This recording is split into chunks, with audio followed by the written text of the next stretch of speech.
The alarm buzzed softly on the bridge of the merchant ship Gentle Current.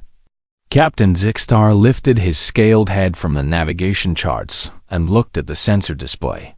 His yellow eyes narrowed as he studied the readings. "What is that thing floating out there?" he asked his crew. Engineer Voss clicked his mandibles nervously. The insect-like alien moved his 6 arms over the control panel. "It looks like an escape pod, Captain. Very small. Maybe designed for one person."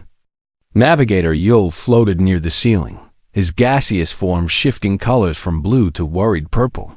"Should we ignore it? We have cargo to deliver. Time is money." Captain Zixtar scratched the ridge above his eye.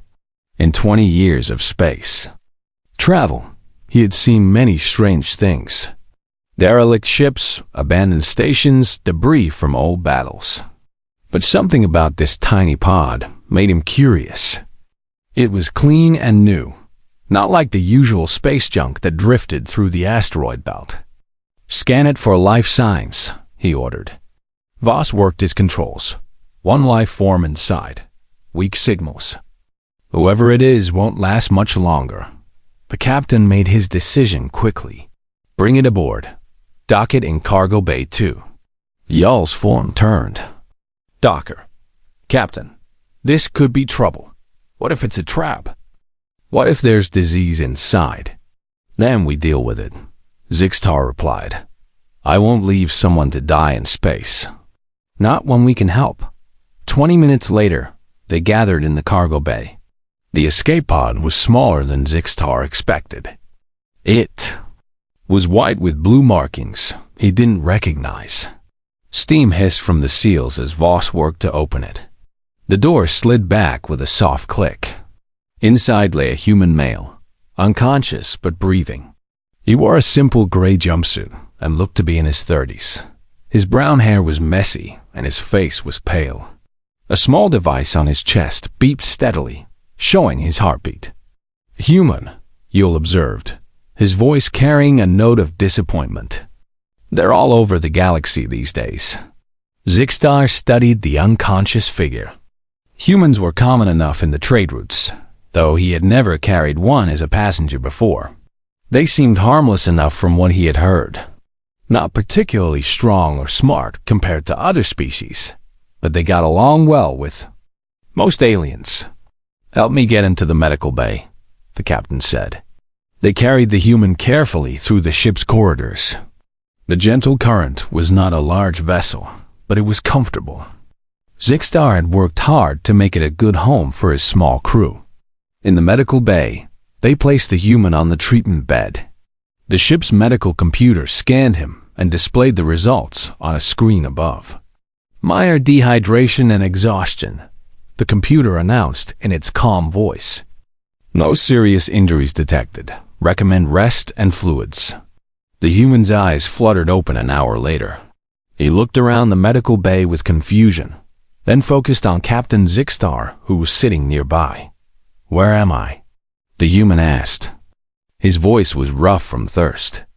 "You're safe," Zixtar replied. "I'm Captain Zixtar. We found you drifting in an escape pod. Can you tell me your name?" The human tried to sit up, winced, then lay back down. "Jake Morrison. My ship had engine trouble. Big explosion. I barely made it to the pod before everything went dark." "What kind of ship were you on?" "Cargo hauler. The Lucky Strike. I was running supplies to the mining stations in the outer belt." Jake accepted a cup of water from Zixtar and drank it slowly. "Thank you for picking me up. I thought I was done for." Over the next few days, Jake proved to be a pleasant passenger. He was polite and grateful, never demanding special treatment. When he felt stronger, he asked if he could help with ship duties to earn his passage. Zixtar was impressed. Many rescued travelers expected free transport and complained about everything. Jake was different. He worked alongside Voss in the engine room, learning about the ship's systems with genuine interest. He helped prepare meals in the small galley, cooking human dishes that the crew found surprisingly tasty. "Your people make interesting food," Vos commented one evening as they ate Jake's version of pasta with protein chunks. Very different flavors. Jake smiled. My grandmother taught me to cook. She always said good food brings people together, no matter where they come from. Even Yule seemed to warm up to their passenger. The gaseous alien enjoyed Jake's stories about Earth and human customs. Jake described cities with millions of people, oceans of liquid water, and animals that existed nowhere else in the galaxy. Sounds like a pleasant world, Yule admitted. Very different from my home planet. Every world is different, Jake replied. That's what makes traveling so interesting. You get to see how others live. Captain Zixtar noticed that Jake seemed to know more about ship operations than most cargo haulers. When a minor problem developed with the navigation computer, Jake offered helpful suggestions that showed real understanding of the technology. When Voss mentioned an engine efficiency issue, Jake proposed a solution that worked perfectly. You seem to know a lot about spacecraft for a cargo runner, Zixtar observed one evening. Jake shrugged. You pick things up when you spend your life in space. My father was an engineer. He taught me the basics when I was young. It seemed like a reasonable explanation. Many spacers learn multiple skills out of necessity. Zixtar thought no more about it. As they approached Kepler Station, Jake grew quieter. He spent more time looking out the observation windows at the stars, lost in thought. When Zixtar asked if he was worried about getting home, Jake just nodded. Earth is a long way from here, Jake said. It might take a while to find passage. Kepler Station has regular runs to human space, Zixtar assured him. You'll be home soon enough. Jake smiled, but there was something in his eyes that the captain couldn't quite read. It looked almost like worry, though Zixtar couldn't imagine what a simple cargo hauler would have to worry about once he reached safety. The great bulk of Kepler Station grew larger on their screens as they approached. Soon Jake Morrison would leave their ship and continue his journey home. Captain Zixtar felt slightly sad about that. The human had been good company, and the crew would miss him. None of them suspected that bringing Jake aboard would change everything. Kepler Station looked like a small city floating in space. Its massive ring structure rotated slowly, creating artificial gravity for the millions of beings who lived and worked there. Ships of every size and design docked at the outer rings, while smaller craft buzzed around like insects. Captain Zixtar guided the gentle current to their assigned docking bay. Jake Morrison stood beside him on the bridge, watching the busy station grow larger through the viewports. Amazing place, Jake said quietly. I've heard about Kepler Station, but never seen it before. Biggest trading hub in this sector, Zixtar replied. You should find passage to human space easily enough. Dozens of ships leave for Earth colonies every day. Jake nodded but didn't look relieved. If anything, he seemed more nervous as they approached the docking clamps. The ship shuddered slightly as the magnetic locks engaged. Voss began the shutdown procedures while Yule floated nearby, his gaseous form shifting to a relaxed green color. Thank you again for everything, Jake said to the crew. I won't forget your kindness. You're welcome to travel with us anytime. Zixtar replied, You're a good worker and better company. Jake gathered his few belongings from the small cabin they had given him. He shook hands with each crew member in the human fashion, which they had learned to appreciate during the journey. They walked together to the airlock. Jake stepped through into the station's docking tube and turned back to wave goodbye. Then, he was gone, disappearing into the crowds of the station. Captain Zixtar expected that to be the end of it. He had cargo to unload and new shipments to arrange. Jake Morrison would find his way home, and they would probably never see each other.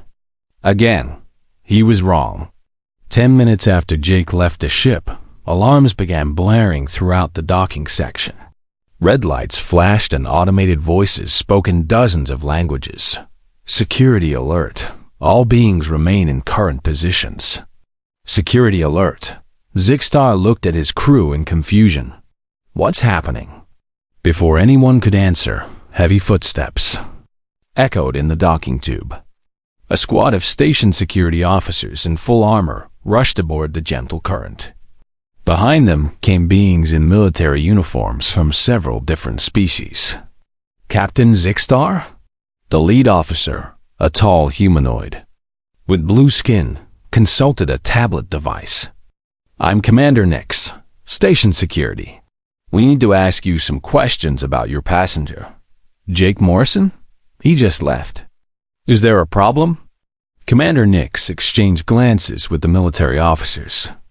When did you first encounter this human? 3 days ago. We found him in an escape pod in the asteroid belt. His cargo ship had engine trouble. Captain, Commander Nix said carefully, the being you know as Jake Morrison is Lieutenant Colonel Jake Morrison of the Earth Defense Forces. He's been missing for 6 months. Half the galaxy has been looking for him. The words hit Zixtar like a physical blow. That's impossible. He was just a cargo hauler. He told us about his ship, the Lucky Strike. A new voice spoke from behind the security team. There is no cargo ship named Lucky Strike registered to any human. Everyone turned to see a human woman in a crisp military uniform walking aboard. She was tall and stern-looking, with short blonde hair and cold blue eyes. Her uniform bore insignia that Zixtar didn't recognize, but which clearly indicated high rank. I'm Admiral Lisa Kane, Earth Defense Forces, she announced. Where's Colonel Morrison now? He left the ship just before the alarm started, Zixtar said weakly. Admiral, I had no idea who he really was. He seemed like an ordinary spacer. Admiral Kane spoke into a communication device on her wrist. Morrison has left the merchant vessel. Awesome. Seal all exits from docking section 7. Begin systematic search. Commander Nix turned to his officers. You heard her. Lock down this section. No one gets in or out. More security teams rushed past. The ship's airlock. In the distance, Zixtar could hear shouted orders and the sound of many boots on metal decking.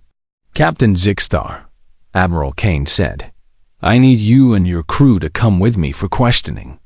This is a matter of galactic security. They were escorted to a secure conference room deep inside the station. The room was plain and windowless, with a long table and chairs designed for multiple species. Admiral Kane sat across from them while other officers took positions around the room. Tell me everything, Admiral Kane ordered. From the moment you found the escape pod until Morrison left your ship. Zixtar told the story honestly. He described finding Jake unconscious, his recovery, and his behavior during the journey. Voss added details about Jake's knowledge of ship systems. Yol mentioned Jake's stories about Earth and his cooking. Admiral Kane listened without interruption. When they finished, she sat quietly for a long moment. Did Colonel Morrison say anything about his mission? About why he was in that part of space? He said he was running supplies to mining stations, Zixtar replied. He talked about engine trouble and an explosion. Did he seem injured when you found him? Traumatized? Like he had been in a fight? Zixtar thought back. No, he was weak from being in the pod, but not hurt. He seemed calm, like someone who had expected to be rescued. Admiral Kane's eyes sharpened. What do you mean by that? Most people we've rescued from space are panicked, grateful to the point of tears. Jake was grateful, but he seemed almost like he had been waiting for us to find him. The Admiral turned to one of her officers. Has the search turned up anything? The officer checked his device. Negative. It's like he vanished into thin air. No trace on any of the internal sensors. That's impossible, Commander Nix protested. This station has cameras everywhere. No one can move without being tracked. Colonel Morrison can, Admiral Kane said grimly. He's one of our best intelligence officers. If he doesn't want to be found, he won't be." She turned back to Zixtar and his crew. "I need you to think carefully. Did Morrison give you any hint about what he was really doing? Any small detail that seemed odd?" Voss clicked his mandibles nervously. He knew a lot about our engines, more than most cargo haulers would. And he asked questions about our navigation systems. What kind of questions? Technical things. About how we calculate jump routes, what kind of sensors we use for asteroid detection. At the time, I thought he was just curious. Yull's gaseous form flickered with worry. He also asked about other ships we had seen in the belt. Said he was wondering if anyone else might have survived the explosion of his ship. Admiral Kane leaned forward. "Did you see other ships in the area?" "A few mining vessels. Some long-range scouts. Nothing unusual for that region." The Admiral stood and paced to the far wall. "Colonel Morrison was on a classified mission when he disappeared. We thought he had been captured or killed by pirates. If he staged his own rescue."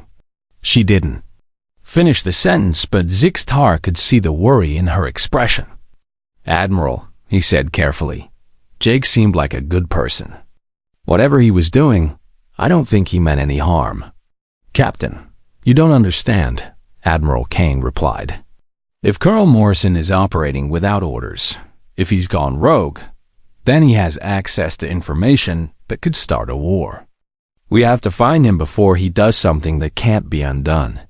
The room fell silent, except for the hum of the station's life support systems. Zixtar realized that his simple act of kindness had pulled him into something much larger and more dangerous than he had imagined. Somewhere on Kepler Station, Jake Morrison was free and carrying secrets that could change the galaxy. And it was all because one merchant captain had decided not to leave a stranger to die in space. The search for Jake Morrison lasted 3 days. Every corridor, every shop, every hidden corner of Kepler Station was checked. Security cameras were reviewed hour by hour. Still, there was no trace of him. Captain Zixtar and his crew remained in the secure conference room, answering the same questions over and over. Admiral Kane brought in specialists from different military branches. They all wanted to know every detail about Jake's time on the Gentle Current. On the 3rd day, something changed. Admiral Kane entered the room with a grim expression, and 2 new officers. One was a tall human male with graying hair and tired eyes. The other was a human woman with dark skin and nervous energy. "Captain Zixtar," Admiral Kane said, "I want you to meet General Ryan Torres and Dr. Elena Ross. They worked with Colonel Morrison before he disappeared." General Torres sat down heavily. He looked like a man who had not slept well in months. "Captain, I need to tell you some things that are classified at the highest level. But given the situation, you have a right to know what you've gotten involved in." Zixtar nodded. "I'm listening." 6 months ago, we sent Colonel Morrison on a mission called Operation Silent Watch. His job was to gather intelligence about potential threats to human colonies and allied species. Dr. Ross opened a tablet and showed them a star map. Red dots marked locations throughout the galaxy. Jake was investigating reports of unusual military activity in neutral space. Ships moving in patterns that didn't match normal trade or exploration. "What kind of ships?" Voss asked, his mandibles clicking with interest. "Warships," General Torres replied. "Big ones. From species that claimed to be peaceful." The problem was, whenever we tried to investigate officially, the ships would disappear. Admiral Kane leaned forward.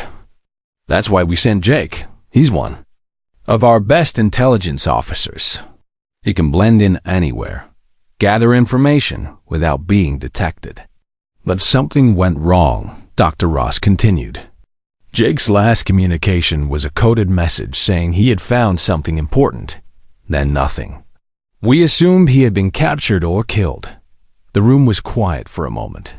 Then Yule's gaseous form shifted to a worried orange color. You think he found something terrible? General Torres nodded. We think he discovered something so dangerous that he had to go completely dark.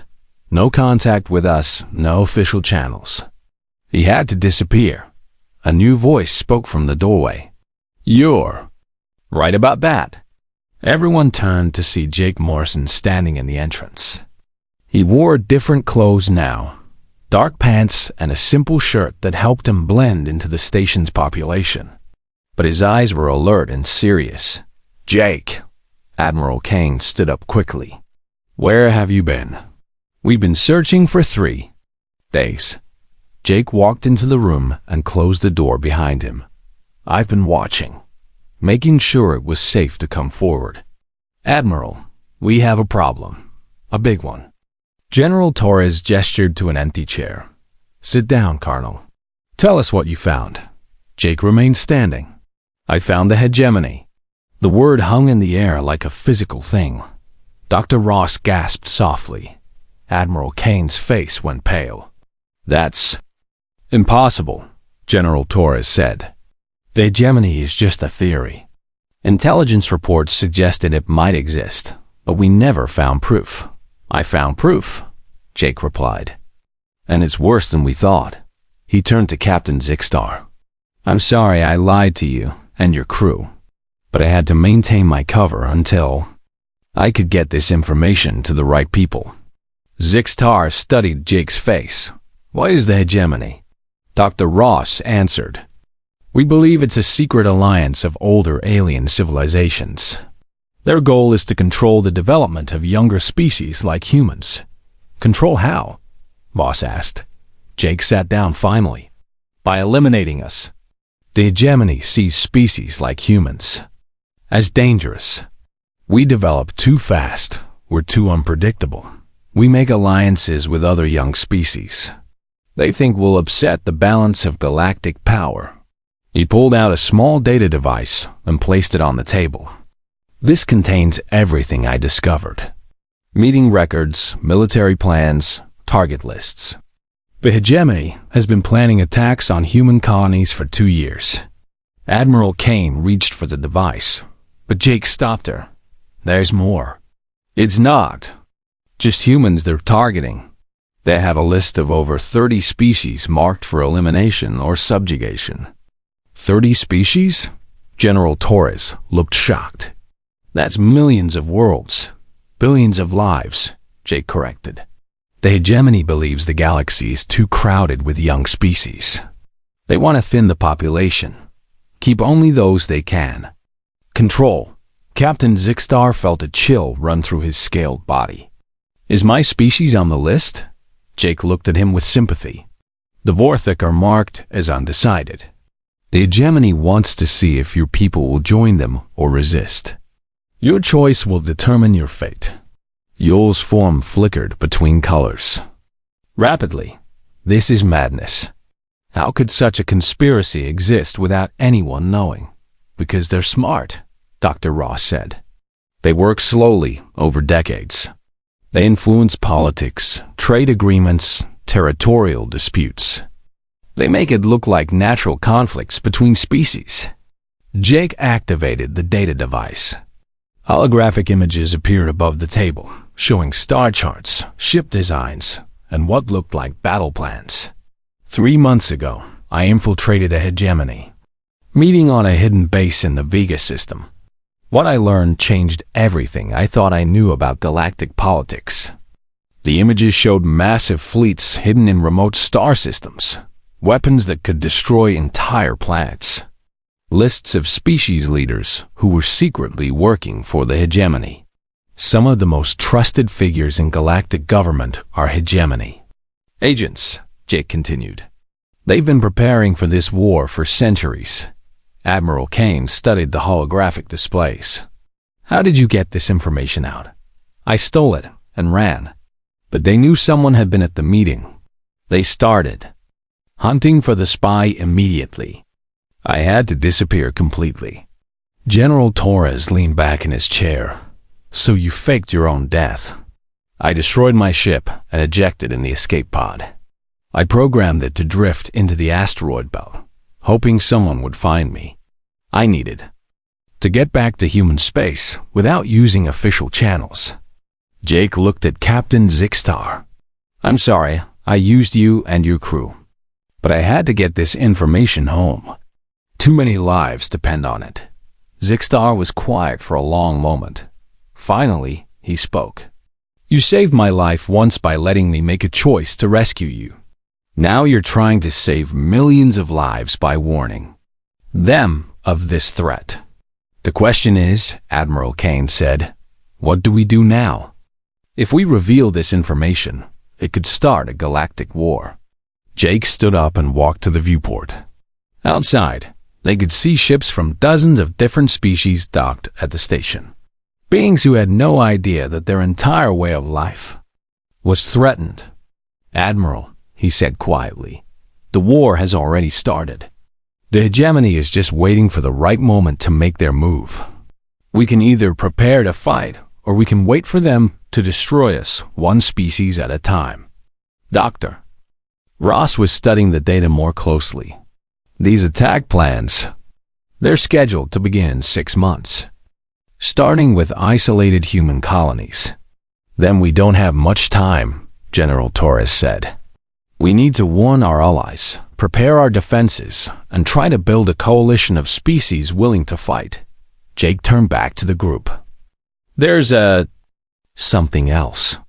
The hegemony doesn't expect humans to be able to mount an effective resistance. They think we're too young, too scattered, too weak to threaten them. He smiled grimly. They're about to learn how wrong they are. Captain Zixstar looked around the room at the faces of the humans. He saw determination, anger, and something else. Hope. What happens now? He asked. Admiral Kane stood up. Now we go to war, and we're going to need all the help we can get. The small act of rescuing one human had revealed a threat that could destroy half the galaxy. But it had also given the younger species their first real chance to fight back. The war Earth was about to start would change everything. The news spread through the galaxy like wildfire. Within days of Jake Morrison's revelation, every major species government knew about the hegemony threat. Diplomatic channels buzzed with urgent messages.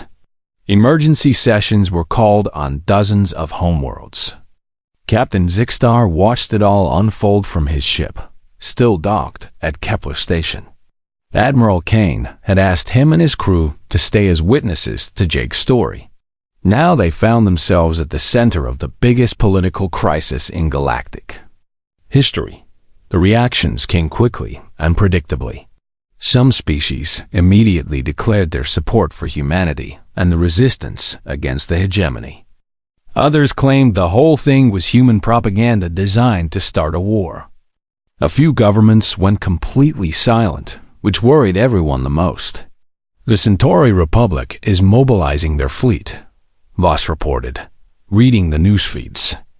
They're calling it a defensive measure, but everyone knows they're preparing for war. Yo floated near the ceiling, his gaseous form a nervous yellow color. The Tau Empire has closed their borders completely. No ships in or out. That's not a good sign. Captain Zixstar studied the diplomatic reports on his personal tablet. His own people, the Vorthak, had not yet made an official statement. The Planetary Council was meeting an emergency session, but no decision had been announced. A message alert chimed on the ship's communication system. Captain, the voice said, this is Admiral Kane. Please report to Conference Room 7 immediately. When Zixstar arrived, he found a very different scene than before. The room was crowded with beings from many species. Military officers, diplomats, and civilian leaders filled every chair. Admiral Kane stood at the head of the table with Jake Morrison beside her. Thank you all for coming, Admiral Kane began. As you know, the information Colonel Morrison gathered has changed everything. We now face a threat that could destroy our entire way of life. A tall being with blue skin.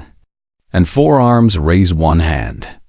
Admiral Kane, the Rigel Coalition wants to know what proof you have that this hegemony actually exists. We've seen data files. That data can be faked. Jake stepped forward. Ambassador Thek, I understand your concerns, but I have more than just data files. He activated a holographic projector. The image showed a massive space station hidden inside a nebula. The station was clearly military, with weapon arrays and docking bays for hundreds of ships. This is Hegemony Command Station Alpha, Jake said. I was inside this facility 3 months ago. I recorded these images myself. The hologram changed to show meetings between alien leaders. Some faces in the crowd recognized the beings on screen and gasped quietly. That's Minister Krov from the Stellar Union, whispered someone. He's supposed to be neutral. And General Vex from the Northern Alliance, added another voice. They claim to be our allies. Jake nodded grimly. The hegemony has agents everywhere. Some of your trusted leaders have been working for them for years. Ambassador Thek leaned forward. Even if this is true, what do you expect us to do? Fight a war against half the galaxy? Not half the galaxy, Admiral Kane replied. Our intelligence suggests the hegemony has 7 major species as core members, with perhaps a dozen more as allies or puppet states. That leaves over 100 species who could join the resistance. A small reptilian being at the far end of the table spoke up. Easy words, Admiral. But the hegemony species are some of the oldest and most powerful in the galaxy. They have technology we can barely understand. Jake smiled. That's what they want you to think. But I've seen their fleets, studied their battle plans. They're powerful, yes, but they're also overconfident. They've been preparing to fight the galaxy as it was 50 years ago, not as it is today. He changed the holographic display to show ship designs and tactical analyses. The hegemony relies on massive ships with overwhelming firepower. Their strategy is to intimidate enemies into surrender without fighting. And if that doesn't work, asked Ambassador Thek, then they use brute force. But they're not prepared for the kind of war younger species can fight. We're more flexible, more innovative. We adapt faster than they do. Captain Zixtar had been listening quietly, but now he spoke. What about species like mine? The Vorthic are not warriors. We're merchants and traders. What role could we play in such a war? Admiral Kane turned to him. Captain, this war won't be won just by soldiers and warships. We'll need supply lines, intelligence networks, safe harbors for refugees. The hegemony expects us to fight like they do, with grand fleets meeting in open battle. But we can fight smarter. Jake nodded. Every species has something to contribute. The question is whether they'll have the courage to stand up when the time comes. Over the next hour, they discussed strategies and possibilities. Some species representatives pledged immediate support. Others wanted more time to consider. A few made excuses and left early, which everyone noted carefully. When the meeting ended, Captain Zixtar found himself walking with Jake through the station corridors. Carl Morrison, he said, can I ask you something personal? Just Jake is fine. And yes, ask whatever you want. When you were on my ship, pretending to be a cargo hauler, did you feel bad about lying to us? Jake stopped walking and looked at the captain seriously. Every day. You and your crew showed me kindness when you had no reason to. You saved my life, and I repaid. You with deception, that's not the kind of person I want to be. But you did what you had to do. Yes, and I'd do it again if necessary. But that doesn't make it right, and it doesn't mean I don't regret it. They reached an observation deck where they could see ships coming and going from the station. Many of the vessels flying past bore the markings of different species governments. Word is spreading fast, Jake observed. Everyone's choosing sides. What about Earth? Zixtar asked. Is your planet really ready for this kind of war? Jake was quiet for a long moment. Admiral Kane hasn't told anyone this yet, but Earth has been preparing for something like this for 20 years. Not specifically the hegemony, but the possibility of a large-scale conflict. What do you mean? Hidden shipyards in asteroid belts. Military bases in empty star systems. Weapons research that most of our own people don't know about. When the colonies started expanding, some leaders worried we might eventually face a threat from older civilizations. Zixstar felt a chill. You've been planning for war all along. Not planning to start one, Jake corrected. Planning to survive one. There's a difference. A new group of ships appeared on the horizon, flying in military formation. Their markings showed they belonged to the hegemony species. They're moving fast, Jake said. Faster than we expected. Is the war starting already? No, but the threats are. They're trying to intimidate species into staying neutral. Show up with a fleet, make some demands, see who backs down. Captain Zixstar watched the warships disappear toward another part of the station. Jake, what happens to species that choose the wrong side? Honestly, I don't know. But I can tell you what happens to species that choose no side at all. What? They get conquered by whoever wins. At least if you pick a side, you have some control over your fate. A communication alert sounded from Zixstar's personal device. He checked the message, and his expression changed. What is it? Jake asked. A message from my homeworld. The Vorthic Council has made their decision. He paused, reading the full text. We're joining the resistance. My government wants me to serve as a liaison between human forces and Vorthic merchant fleets. Jake smiled and extended his hand. Welcome to the war, Captain. Zixstar shook the offered hand. I just hope we all survive it.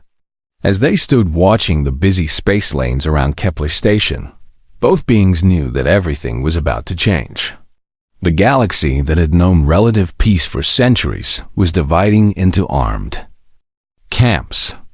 The war that reshaped civilization was about to begin, and it had all started with one simple rescue in an asteroid field. The war began 3 weeks later with an attack on the human colony of New Boston. The hegemony fleet arrived without warning and demanded immediate surrender. When the colonists refused, the alien warships opened fire. But New Boston was ready. Hidden defense platforms rose from the planet's surface and asteroid belt. Ships that had been disguised as cargo haulers revealed their true nature as military vessels. The human defenders fought with a ferocity that shocked the hegemony forces. Captain Zixstar watched the battle reports from his new position aboard the human command ship, Liberty. He had been assigned as coordinator for merchant vessels supporting the war effort. His ship, the Gentle Current, now carried supplies and intelligence instead of trade goods. The hegemony expected an easy victory, Admiral Kane explained as they studied the tactical displays. They thought overwhelming force would make us surrender immediately. Jake Morrison, now promoted to colonel, stood beside the display showing the battle. They're learning that humans don't surrender easily. And we're not fighting alone. The attack on New Boston had triggered the mutual defense agreements that Earth had quietly signed with dozens of younger species. Within hours, ships from the Centauri Republic, the Rigel Coalition, and other allied governments were moving to assist. Vorthic merchant ships are reporting heavy hegemony activity in the outer systems.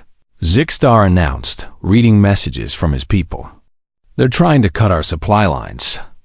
Let them try, Admiral Kane replied. We've been planning for this kind of warfare for years. Over the following months, the war spread across the galaxy. But it didn't unfold the way anyone expected.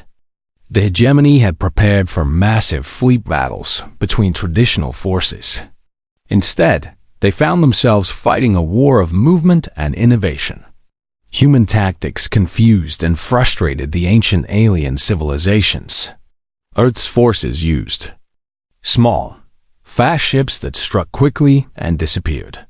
They turned merchant vessels into warships overnight. They made allies of species the hegemony had ignored or dismissed. Jake led joint task forces that included beings from 20 different species. These mixed crews proved surprisingly effective, combining human adaptability with alien technologies and tactics. The hegemony can't understand us, Jake explained to his team during a mission briefing. They think in terms of centuries and grand strategies. We think in terms of weeks and immediate problems. Captain Zixstar had become more than just a supply coordinator. His knowledge of trade routes and merchant networks made him valuable for planning raids and supply operations. He also served as a bridge between human military thinking and the concerns of non-warrior species. "My people are frightened," he told Admiral Kane during one strategy meeting.